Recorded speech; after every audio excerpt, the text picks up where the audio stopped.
Nkem, please, can you come up for the moderation? Please, another round of applause for Nkem Delim.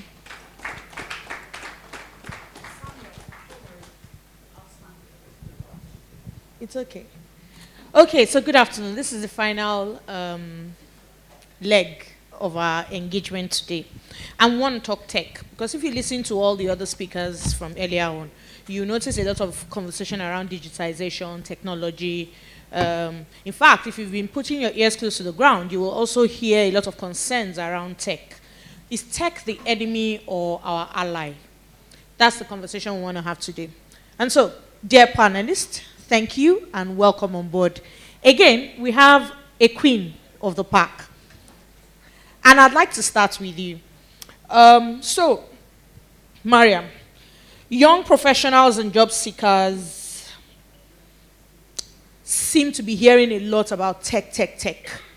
So it's almost like if I don't do tech, if I'm not a tech bro or a tech sis, I may not survive. Right? Is that the impression you're getting? That I have to be a tech bro or a tech sis. Now, what do you need as a young job seeker to know? What should be the foundation for learning, networking, and landing opportunities in today's competitive market, especially as regards the utilization of tech? So what should young job seekers know to use when it comes to tech and landing the right kind of job opportunity? What technology should they know how to use? Hello, everybody, and good afternoon. Good afternoon. Thank you so much for the invite. And the question is, is something I hear almost every time. I have younger ones, I have people that I mentor, and this question comes up almost every time. And I keep telling people, of course, being visible, online, it's no longer stunts. It is literally the life wire of your career.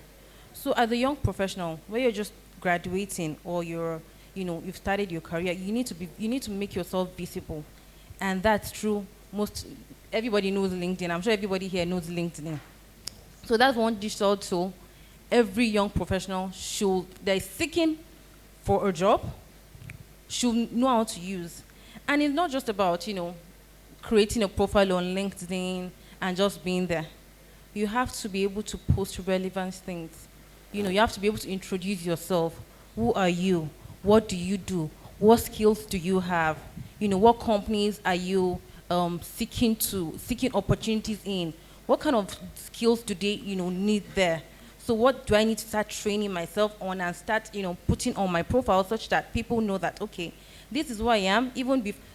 Most times, even when you submit your CVs in organizations, some HR would actually check your digital footprint.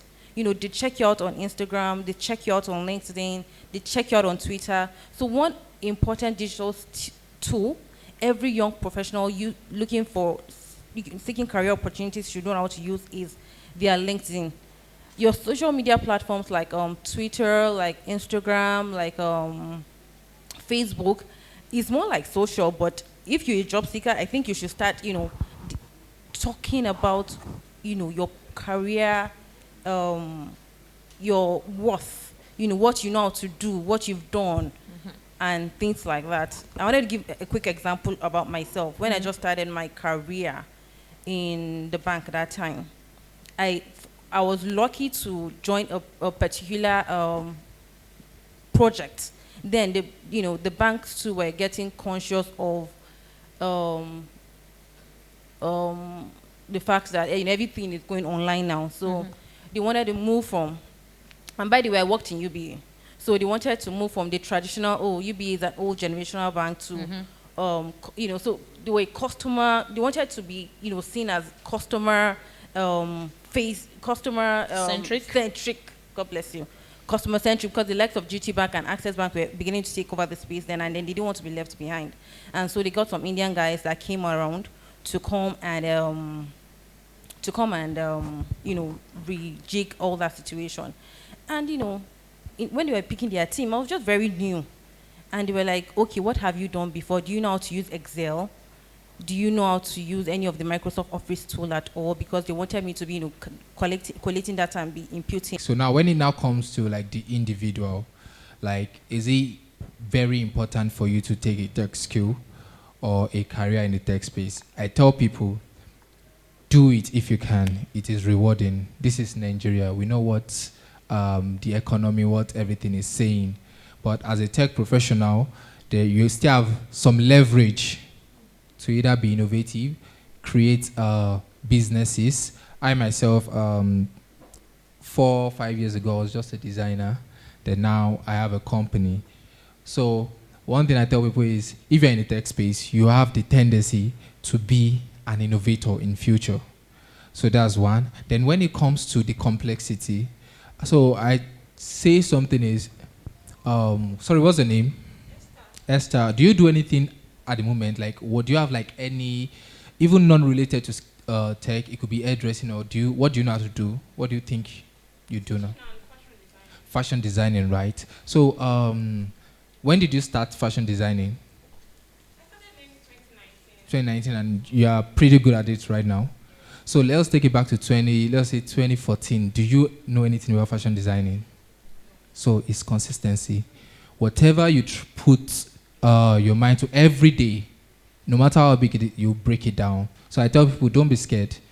What you do every day, you get familiar. Whatever you think you know now off your head, years ago you don't have any idea. But it's just that consistency that brings you closer. So it is possible. Whatever thing you want to do in the tech space, it is possible. Just consistency. Thank you. I hope I answered your question. Yes, just to add, I think people mistake. Yeah, good afternoon. My name is Ayobami. My question is for Olawale. So I'm not supposed to say this, but I'll just say it. There's a time that I was a job seeker, and I actually applied to Exia Africa. When I saw it, you rejected me actually. So wait, let me just ask the question. So the question is for you.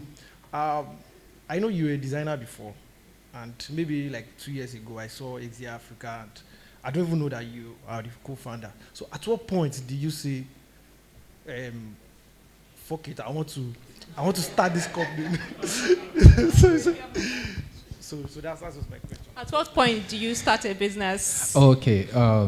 So I think I had an interview with Tech about yesterday, and I think this question popped in. So I said sometimes it finds you. Sometimes you just want to do something on the smaller scale.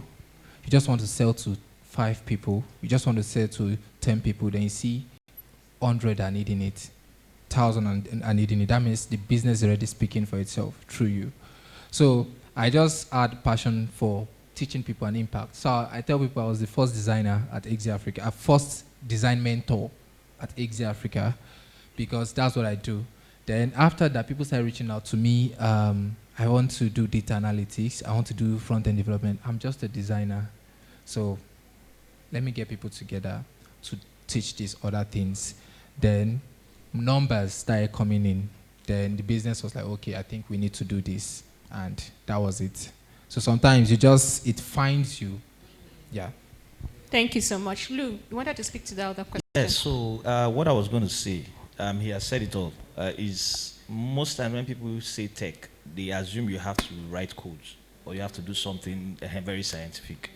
You know, we're moving to the tech era, so tech is everything. You need to have some level of understanding of how they work. That is when you say, yes, you have a background knowledge of what is happening around you. So if somebody is saying SEO, it's not like you have to be the one that will do the SEO. At least to a certain extent, just know what are these tech skills, you know, you decipher them. You will always have that one that is close to what your discipline is, and you can always start from there. Thank you so much, and thank you so much.